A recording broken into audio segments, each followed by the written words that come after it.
Sorry জান, আমি ভুলে গেছিলাম তুমি যে আমার পিছনে আসছিলা।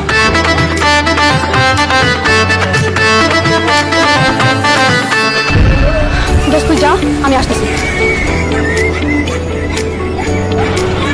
তোমার কাছে টাকা আছে? না দাও। কই যাও? তুমি কই গেলা না ওষুধ আনতে যাই? আরে আমার কপাল, আমরা যে এখন খাবো তোমার কাছে কি খাবারের বিলটা দেওয়ার মতো টাকা আছে? আমি যদি তোমার সামনে টাকাটা দিই তুমি কি ছোট হয়ে যাবে না? আমি তোমাকে টাকাটা এই জন্যই দিলাম। ও আচ্ছা ঠিক আছে চলো। আবার কই যাও?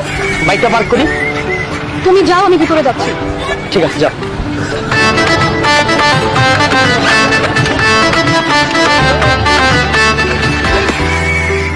দোস্ত বেশি ব্যথা পেয়েছিস? হ্যাঁ রে, একটু লেগেছিল। আল্লাহ, কিভাবে পড়ছিলি?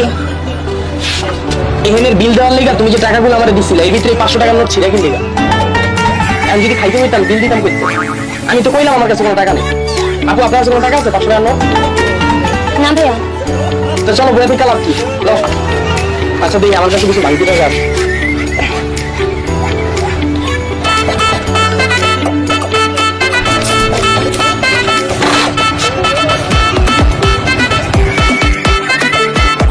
দোস্ত, এটা তোর বয়ফ্রেন্ড? কিভাবে সম্ভব? আমার তো মাথা ধরতেছে না।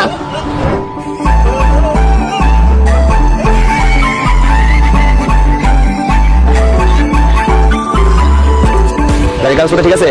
আচ্ছা স্যার। রোড পারমিট আচ্ছা। Driving licence? হ্যাঁ স্যার, সব আছে। দেখাইতে হবে? দেখাবো স্যারকে। এই মিছা কথা কাউকে, আমি আমার লাইসেন্স হাতে পাইছি, তার লাইসেন্স করতে দিছি, আমরা পাইনি। ভাই স্যার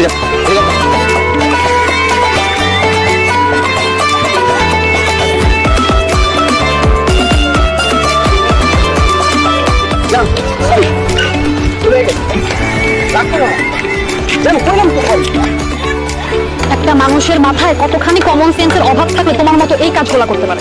যেখানে পুলিশ নিজে থেকে ইশারা দিয়ে বলে চলে যাওয়ার জন্য তোমার কি দরকারটা ছিল একবার বলা তোমার লাইসেন্স নাই?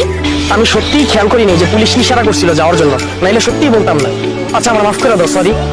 একটা মানুষকে কতবার মাফ করা যায়? কতবার মাফ করা যায়? তুমি আমার লাইফে আসার পর থেকে আমার লাইফে সমস্ত সুখ শান্তি সবকিছু শেষ হয়ে গেছে। তুমি আসছো কেন আমার লাইফে?